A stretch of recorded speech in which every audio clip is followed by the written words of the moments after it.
Now, Tok Guru marah murid, Syed Saddiq ancaman kaum agama Dr. Mahathir. Apa?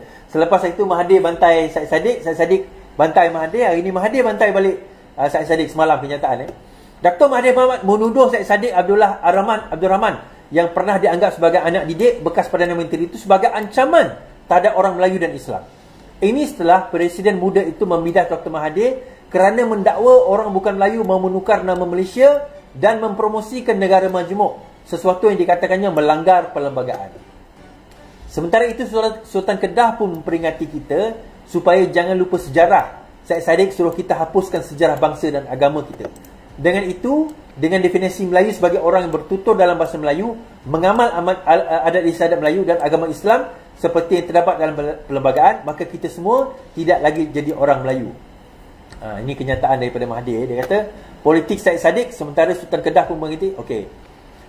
Dan Parti Muda membidas kenyataan Tok Mahathir. Muda mengangkat dan meraihkan kebahagiaan dan meritokrasi. Serangan ke atas bukan Melayu adalah serangan terhadap semua rakyat Malaysia. Okey. Itulah kesan apabila negara ini ditiras sebagai multiracial. Syed Saddiq okey, Melayu lain tak okey katanya. Syed Saddiq okey, kata bekas ahli Parlimen Langkawi itu.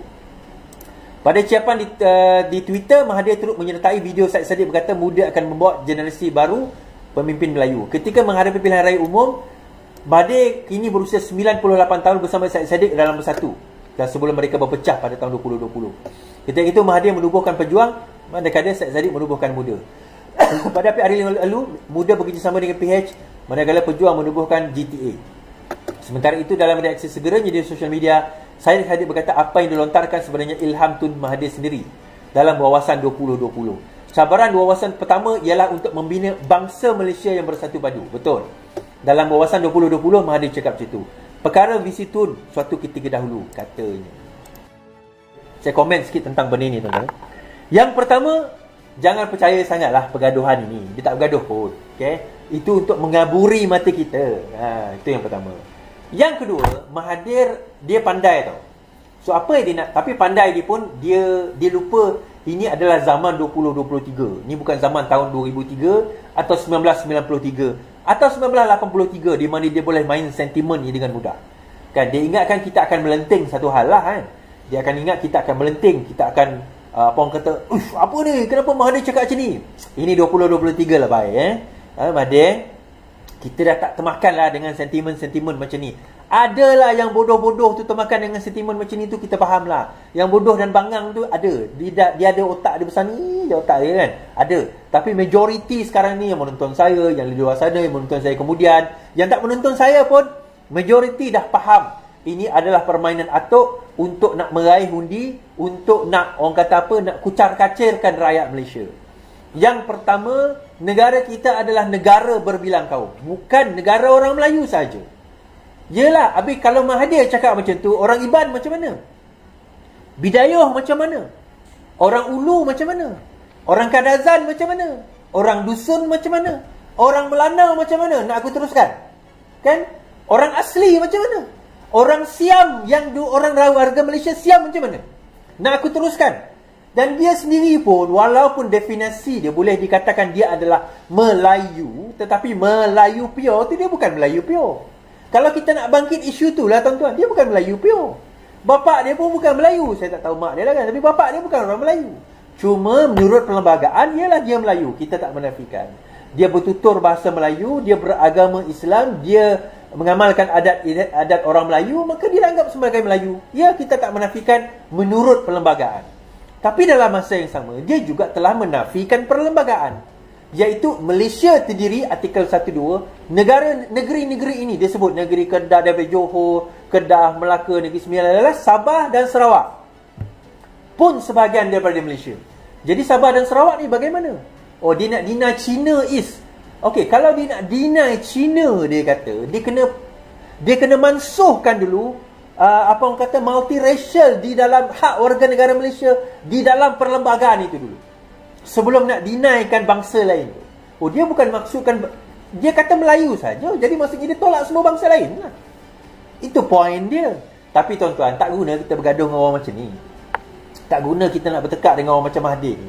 Dia macam ni lah tuan-tuan, dia akan terus main sentimen ni. kita anggap je lah dia sebagai orang tua yang dah nyanyuk, yang tinggal tahun 1960-an dahulu, yang masih orang kata apa, tertinggal di dalam kepompong racism dia, kepompong perkauman dia yang kuat. Biarlah dia tinggal kat situ, tuan-tuan. Sekarang ini kita rakyat, kita kena fikir macam mana kita nak maju ke hadapan.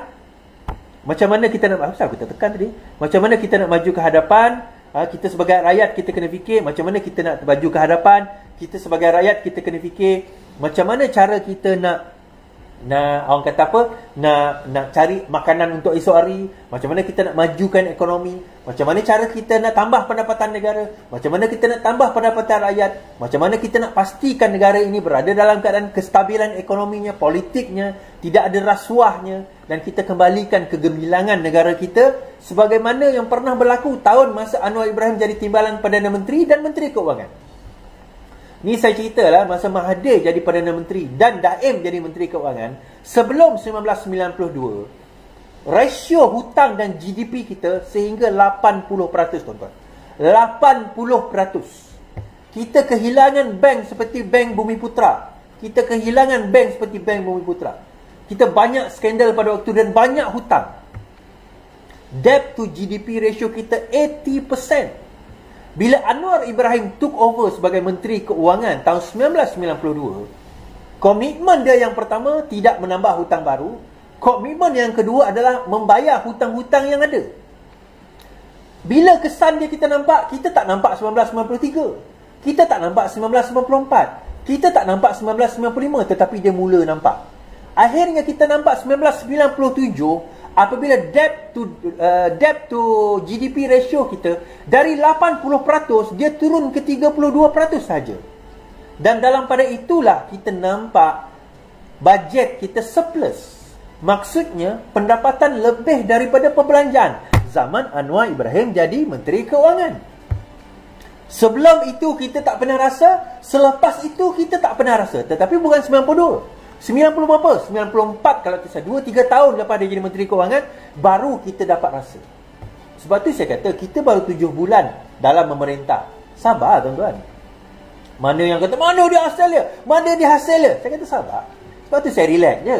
Selagi Anwar jadi Perdana Menteri, saya relax je, tuan-tuan. Sebab saya percaya kepada hasil yang akan ada. Dengan barisan kabinet, dengan Rafizi ada kat situ dan sebagainya, saya percaya. Dan hari ini Rafizi ada buat pendedahan yang sangat eksklusif. Bukan inilah semalam, yang saya akan share sebentar lagi. Kita akan share sebentar lagi berkenaan dengan PAS Kelantan. Dan kenapa saya percaya bahawa benda ini akan menyelamatkan negara kita. Perkara ini akan dapat menyelamatkan negara kita dengan integriti yang sebegini. Akan dapat menyelamatkan negara kita. Dan baru-baru ini juga kenapa saya kata Mahathir dan juga Syed Saddiq ni dia main-main je, dia apa orang kata bersandiwara je, gaduh-gaduh ni, tuan-tuan. Okey, baru ni Muhyiddin Yassin pergi berjumpa Mahathir. Okey. Bukan perkara baru Mahathir Muhyiddin bersekongkol. Bukan satu perkara yang baru untuk menyaksikan bekas Perdana Menteri itu dan Muhyiddin Yassin untuk bersekongkol bagi mempertahankan cara dan harta mereka. Kata Perdana Menteri Anwar Ibrahim. Dia mengulas lawatan pengurusi PN itu ke kediaman Mahathir di Seri Kembangan, Selangor pada Selasa lalu yang berlangsung hampir 2 jam. Itu bukan perkara baru. Kita tahu kelompok itu tetap akan bersekongkol untuk mempertahankan cara mereka dan harta mereka. Jadi kita kerajaan bertanggungjawab untuk menyelamatkan negara tercinta. Katanya di sebalik kerjasama dua bekas Perdana Menteri, Anwar berkata gabungan Pakatan Harapan dan BN pada pilihan raya di 6 negeri tidak akan terjejas. PRN melibatkan Kedah, Kelantan, Terengganu, Pulau Pinang, Selangor dan Negeri Sembilan dijalankan secara serentak. Ini dalam sejarah Malaysia lah, betul lah saya baca, siapa dah tulis. Kali pertamanya bekas Perdana Menteri keempat, bekas Perdana Menteri keempat, bekas Perdana Menteri ke tujuh, bekas Perdana Menteri ke-8 dan bekas Perdana Menteri ke-9 bergabung untuk nak menjatuhkan Perdana Menteri ke-10. Power Perdana Menteri kita ni, tuan-tuan. Kan? Dia macam saya tengok ada satu cerita dia lawan lah.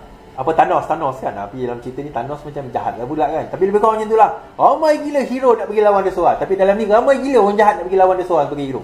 Dia umpama macam tu. Rajinikan lah. Hero Tamil kan. Ramai gila orang nak kalahkan dia. Now, gabungan ini bukan pelik. Gabungan ini bukan satu cerita yang pelik, tuan-tuan. bila Mahathir jumpa Muhyiddin Nasir, Mahathir pergi jumpa dengan PAS, Mahathir pergi jumpa dengan apa orang kata, dengan yalah PAS lah terutamanya, dengan Muda, ada perbincangan tersebut. Semuanya menjurus kepada satu perkara, iaitu untuk menjatuhkan Pakatan Harapan dan Kerajaan Perpaduan dalam pilihan raya negeri kali ini. Now, apa common denominator kepada semua ni tuan-tuan? Common denominator adalah wang. Common denominator kepada semua ini adalah wang, adalah duit tuan-tuan. Kerana apa? Kerana sekarang ini kita tahu Bersatu telah dibekukan keuangan mereka. Bersatu tak ada dana yang besar. Bukan kata tak ada dana langsung, dia tak ada dana yang besar. Dan mereka terpaksa menghadapi dua giants, iaitu Pakatan Harapan dan juga Barisan Nasional. Dua giants mereka kena hadapi. So mereka nak kena ada source of fund yang besar, kita kata, untuk mereka nak menghadapi pilihan raya kali ini.